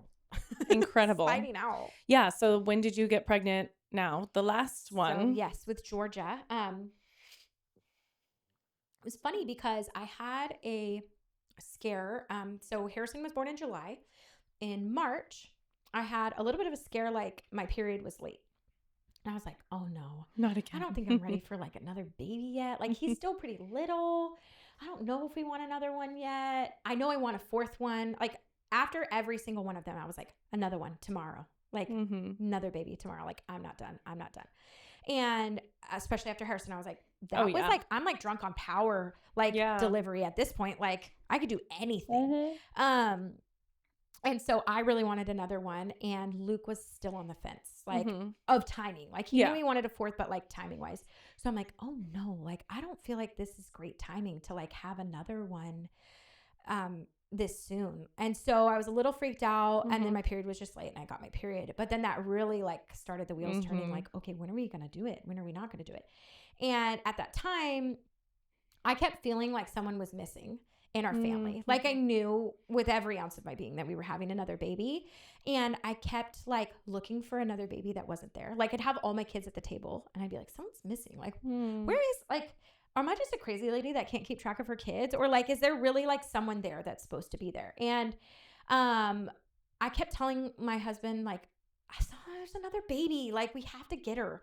Like, and I knew it was going to be a her. Like, I'm like, we have to get her. She belongs. Like, she belongs in our family. And Luke was like, I don't know. And then one day he's sitting at the table and he just starts crying. And I was like, what's wrong with you? And he's like, I keep hearing a baby cry. Oh, do you my hear a baby gosh. cry? And I'm like, no, like, I don't hear anything. And he's like, someone's missing. And I was like, oh, like, did you get a text? Like, is someone in your family missing? And he's like, no, like, we're missing a baby that's supposed to be here. And I was like, How many months after the missed period is this I feeling? think it's like the next month. It's like Okay. April. And he's like, we have to have another baby. Like, there's another baby that belongs in our family. And I was like, I know. Like, I've been waiting and praying like for this. And he's like, oh, we got to get her. Like, we got to get her. So we try the next month for baby and don't get pregnant. Try the next month again. Don't get pregnant again. And then I'm discouraged because I'm like, I'm really good at getting pregnant. Yeah. Like, what the heck? So we check my thyroid. It's at a 10 again, you guys. Oh my gosh. And I'm like, I think that missed period, something with my hormones just like threw me off. I don't know what happened. Changed my dose. 6 days later, pregnant. And I was like, all right, here we go. Like, knew it. Oh my Knew gosh. it. And then we got her George. And Oh my gosh. so she was our So first 2 surprise. girls, 2 boys. No, sorry. Okay. Georgia. It's Georgia. Okay. Affectionately George. No, that's so It's cute. really fun. I'm definitely like a teen boy name for girls. So cute. So cute. Yeah. It's especially when she's being a pill. I'm like, oh, come on, George. Like, get your stuff together, George. But she was our first surprise though. Like, and I wanted her to be a girl so bad. I felt like I needed another girl. And I knew we wanted a surprise, and I knew I wanted a home birth because I was like, Harrison's birth was so fast. Why do I leave my house next time? I was like, drive-through delivery, like, might as well just stay home. So I was like, Luke, we're doing a home birth. And he's like, we still live in this dinky ass apartment. Are you going to have a home birth here? And I was like, well, if we have to, like, yeah, I'm sure. I'm like, I watched Call the Midwife. Like, they're having babies like in all kinds of conditions that are not ideal. Yeah. Like, it's fine. Also, like 3 people live within 10 feet of us. So I would rather not because I don't want them to hear me have this baby. But also, if we got to do it, we got to do. Yeah. So we start looking for a house. House shopping. We put in offers. We didn't get the houses. We pulled out of some. We're like, I don't know. And I told Luke, okay, January is our cutoff. If we don't find a house by January, we're going to stop. I'm going to have the baby in March and then we'll pick it back up again, the house shopping. Because like that last couple months right before this, I mean, she was due early March too. So I was like, I don't want to touch anywhere close to like having this baby and trying to move. So December, we find the house and it's perfect. Like all of the things, hits all of the marks. And then it was like between us and 2 other people that were going to get this house and we put offers in. I wrote a letter. I put a picture of us and I'm pregnant, right? And I tell the lady, like we meet the owner of the house and I tell her, I'm like, my plan's to have this baby here, like have a home birth here. And she just lost it. Like, what a dream. I can't even believe that. Like, so she picks us. She picks us over like offers that were like way over asking and picked us because she wanted us to have this house. So it was like, God gave us this house before my timeline, right? So we move in, we sleep 2 nights there, and then we fly to Texas for Christmas. And we're like, I don't even know, is our house going to be there when we come back? Right. Like how, like, you know, when you leave on a trip, you like lock your house up different. And like, I think our whole house is going to be gone. Like when we come back, I don't know. So we come back from Texas, it's chaos. I'm trying to like move in and I'm giant pregnant and over it. Right. And I have these tiny 3 humans just like literally trying to escape everywhere. Our house didn't have deadbolts on it. They were like running into the backyard, running out to the front yard. And I'm like, how are we going to how to do apartment life, not house. No, right? Like one door. Yes, exactly. No, this is like multiple exit strategies. I'm like, how are we going to keep all of these children contained? Yeah. And have this baby in my belly. So Shelton comes over. She's like the chillest, the coolest. She's like part of our family at this point. And I'm like, we're having this baby here. Like, and she's like, where do you want to do it? I'm like, I don't know. I'll figure it out. We'll probably just like squat her at the end of the bed. I don't even order my kit till like 2 weeks before. Oh my gosh. I'm like so not the prepper. I'm so relaxed. Like, don't even care at this point. Such a fourth time mom. I'm like, we got towels. Like, I think we're need good. the kit? Like, Yeah. you need it. I'm like, definitely not going to do a tub birth. Don't need that. Don't need this. I got trash bags. I don't need to order the trash bag. Like all the things. I was Took like, it all off the list. So irresponsible with it. I'm sure Shelton was like, I'm like in labor. I think I have a leak a little bit. I'm like, I don't know. She's like, yeah, maybe not. Like, let's check you tomorrow. I'm like, okay. And how far along are we? I'm 38. Oh, wow. Yeah. And so I'm like, I don't know. I don't think this baby's coming. Like, there's no way. I don't think it's like leaking. Then I'm starting to have some contractions. And then she was worried about like, well, maybe it is a leak. Maybe it's not a leak. I don't know. So we're like, let's just like try a couple herbal things to see if it sticks, like if contractions are going in sticks, like let's do it. So I try a couple herbal things like, oh, things are sticking. And then she's like, okay, just do the castor oil. And I was like, okay, I'll consider it. And she's like, well, if your water has a leak, we're hitting almost the 24-hour mark. I don't want you to like have to go in or transfer. Like you definitely don't want to do that. Like try some castor oil. And I was so scared. I was terrified. And so I like, do a little bit of sip. It's like drinking makeup. It's disgusting. It's so like bad. Oily on your lips. I was like, I can't even.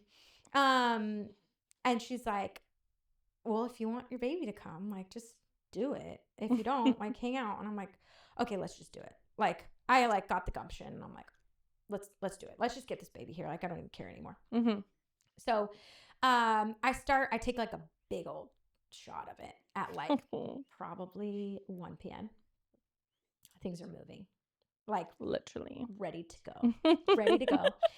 And the kids are just playing and hanging out. It was a Wednesday. Wednesdays are the most chaotic days in my home. The gardener comes. It's the loudest. My cousin was dropping off some groceries. She had gone to Costco and like dropped off some stuff. What a queen. My husband had people in and out of the backyard doing things. Like all of the people that could have come in and out of our house in a week like came that day. And I'm just like literally in a robe the whole day. I have no panties on. I have nothing. And I'm just like laboring like all these. Were you having diarrhea? I didn't. Wow. I had already like cleaned out like the day or two before. So I don't think that there was much left. That's good. Which was very lovely. Very nice. Yeah. And then we call Shelton and I'm like, hey, things are moving. She's like, okay, I'll be over in a bit. Like I live around the corner. So I'm coming over. And then I call my like aunties to come watch the kids. And they're just like taking care of the kids. And the way our house is set up is like living room, dining room, kitchen are kind of all in a line. And then on the other side of the wall, we have like a little hallway in both of our bedrooms and a bathroom. And I had this curtain that kind of closed off the hallway to the rest of the house. So we just like closed the curtain. All the lights were off. This like all the kid stuff was going on. All the lights are on in the kid area. And then it was like birthland. It was like this weird like portal curtain. And behind the curtain, I was just working it out. And it was great. And silent. Like I'm just internalize everything. All four of them. Just like in the zone, in that place. Like I'm just here and present in my body. Like and the aunties were like I could hear them whispering like, do you think anything is happening? And I'm like, what is going on? Like when is she having this baby? Like is she even in labor? Like I don't even know. So I'm laboring in the bathroom like a lot. And hanging out and like breathing through things and rocking and moving around. And Luke's just hanging out in there with me.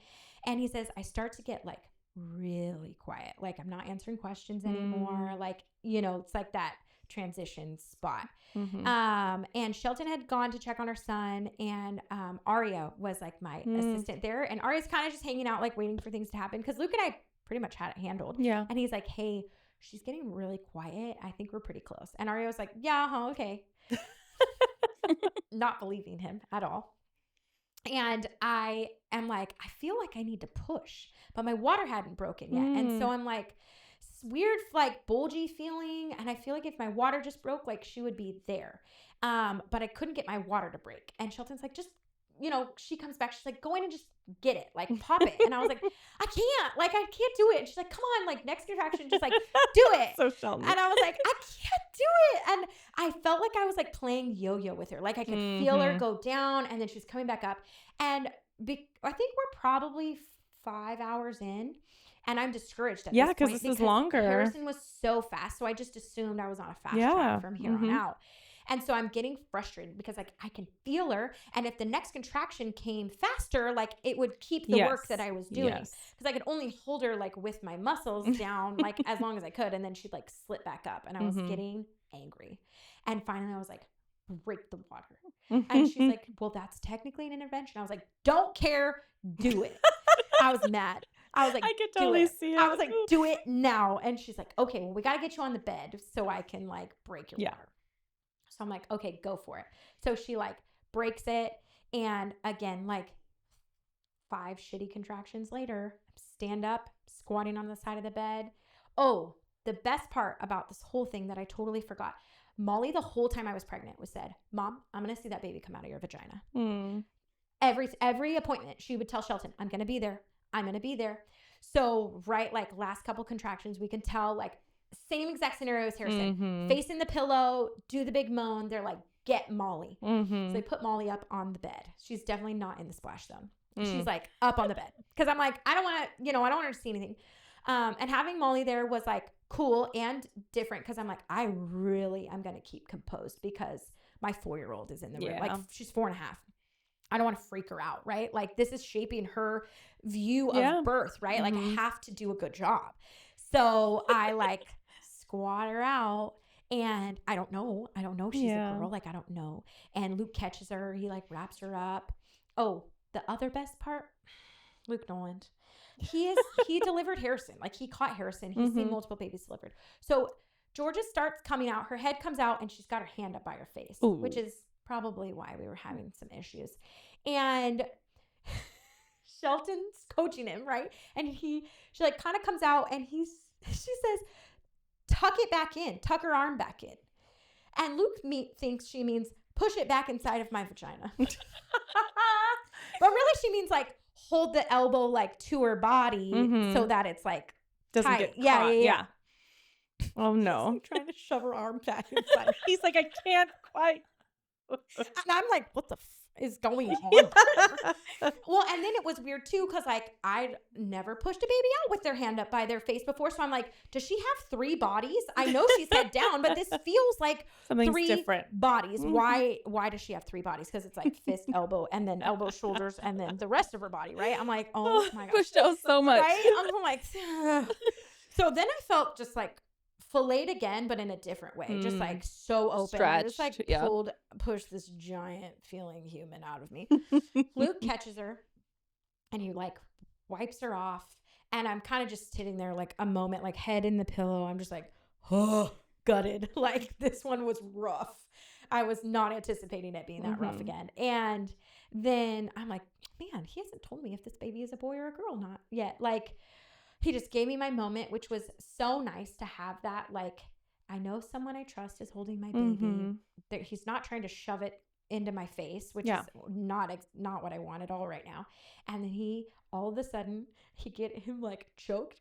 He chokes up and he's like, it's Georgia. Aww. It's a girl. And then I just go, no freaking way. And like so composed, like I'm like, was in the moment, like resting, and then all of the composure comes and it's just like, no freaking way, because I wanted her to be a girl, like so bad, and it was like such a dream. And Luke's holding her for a while and I'm like hanging out and I'm like, oh man. And then Shelton's like, do you want to hold your baby? And I was like, oh yeah, like that's a thing, I should probably do That's that. the next But step. like it was just funny because I really needed like a couple of minutes, like after having her, for some reason was different than the other ones, so get me on my bed and then like give me this baby. And Mollie is just like beaming like the whole time. And that was your dream. Oh, so sweet. Yes. As a kid. And that's what, like I told her she could be in the room and I had to come through on that promise. Like it was so important to me that I was like, no, she has to be there. Like because I wanted to be there and I didn't get to do it. So that, and then when she hears she's a girl and that she's here, she said, Mom, I prayed for a girl. And I was like, melting. So then I'm like, everybody come in, which is the first time I'd had a bunch of people of like, aside from just my husband and I at my birth. So that was like really special. And we're not talking about like the gardener in the front. No. We're talking about the aunties. Everybody left. The aunties came in. My other kids came in. So they all got to meet her within like minutes of being born. And if I were like to describe Georgia's like whole birth in one word, like all of it just felt like whole and complete. Like there was like, like holistic. All of my like people that I created and brought into this world and like loved the most were like there, right? Like in minutes within having her. And I just like look at her all the time and I'm like, how does it feel to be like so adored by like 5 different people? Like what is her like, I mean, she's only 7 months old and we all are obsessed with her. And it's like, how much confidence is she going to have like moving through life, knowing like all of these people are just like so stoked that she's here and that they were all like there when she came into the world and like in our brand new home. Like there's just so many things about her. So special. Yeah. Her delivery that was way less comical than Mollie's. A lot more serious. Mollie's had a lot more drama. But like just this like breath of like exhale of like, yes, this is how it's supposed to be. Like just, in my home with my family and special. All my babies. Wow. Yeah. It was sweet. Yeah. Wow. And how has this postpartum been? Not bad, actually. She's been my toughest baby though. She's had a lot of tummy issues. I had to cut out dairy. I drink baby ice lattes like they're going out of style. And I had to have no dairy, no milk, no ice cream. It's rough. She had lots of tummy issues. But I know like when we cut it out, they got so much better. And she's like just coming out of it now. Like now that we're like on that 7 month, I think her tummy's doing better. We're doing some more solid foods. And now she's like a dream and she's a little bit spicy. She's really coming alive. And she's a treat. I love she's that. She's a treat. Little Georgia Peach. Yes, she is. Yep. Oh my gosh. We'll keep her, I guess. Yeah. Oh my gosh. That's so special. So that's all of that. It was a lot. I love it feel so like much. complete? No. There's So more. it's going to be 6. 2 months ago, I would have been like, I don't know. I think I'm done. And it felt weird because after the other 3, I was like immediately another baby. Yeah. And this one, I'm like, I don't know. And now that we're like hitting that like really sweet spot, I'm like, oh, we could totally do this again. And then I'm like telling my husband, like, what do you mean I only get one boy? Like, can we get another boy? Like, I think we need another boy.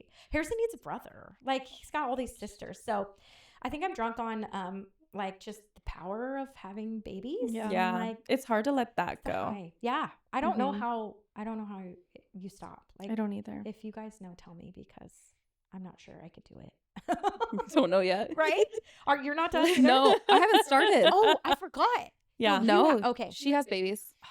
And I definitely feel done. Yeah. But I am very sad when I think about like, wait, I'm never going to have that moment again. Like when you just had this baby and you're in this vacuum of just like nothing mattering, like nothing matters, but everything matters. And it's just like the most precious. I don't know how you just close that door. I'd be done. I'm begging for a baby. I recently had a dream. I don't know if I told you this yet. I don't think you did. Where like a couple months ago, I felt my children like spirit babies or whatever that saying is. Like I just feel them. I know them. Yeah. I don't know like the genders and the names. I just know there's like children for me. Totally. But a couple days ago, maybe weeks, I woke up in the middle of the night and I felt something coming out of my vagina. Oh my God. Like I literally put my hand, and I've caught many babies. Yeah. I put my hand down and in my dream, there was a head coming out of my vagina. And it was just so beautiful. It was like just, I was like, okay, just breathe my baby out. But then I woke up because I was like, oh my God, am I hemorrhaging? Is my polyp right? She's got some things going on. I got like back into my like right mind. But I just since then I'm like, oh, I'm just so. Did you pee yourself? Like what was it? Nothing was coming. I turned the lights on. Nothing was coming out. Nothing was coming out. I have to do It was just like this like vision for Yeah. later. I So love it. I think I'll be pregnant before I get married. I thought you were sick okay. before the world ends. I thought that's where you were going with the world. No. Okay, well, we have to find you like a really awesome guy. Are you dating? Yeah. Oh, okay, good. Yes. I was like, There's wait, we at have least to make that this dream piece. happen Yeah. for you. Okay. No, there's Okay. probably the ring very soon. Better be soon. But I think the baby might come first It's okay. It because of happens. that dream. You know what? Babies are a gift every time.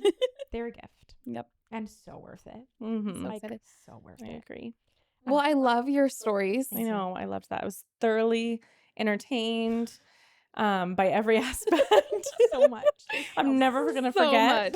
much. You're gonna like see your other clients now, and I'm like, my There's gonna be phrases are like gonna be 30 like clips. burned into your brain. I'm sorry. I know. No. No, we love it. I was thinking because we always get like Mhm. a couple snippets to Yeah. put on Instagram, and I'm like, I definitely have to talk about. We have to do the vomit and the it's teeth so good. coming out. Yes. The filleted labia. I don't know if we want to put her on blast like that. Gone. I know. Oh, and then my husband was like, "You're so open now." Stop. Stop. What was his punishment? I was like, yeah, I don't know. It's just what it is. Like, I'm very aware that it's open. You just squat down. There's a nice breeze. Nothing seals back up anymore. Oh There's no my gosh. tether. It's just a gaping hole. It's fine. It's too good. It's But, too good. I mean, at least the summers might be easier. Less Yeah, sweat. yeah. Less odor. Sure. That's what it is. It's Positives? just open. It's just open. well, I'm Thank so you. happy you came on here. That was so great. That was so I fun. loved Thanks that. for having me. Yes. Thanks for joining us on Girly Pop Birth Talks, where we hold space for the messy and meaningful journey of becoming her.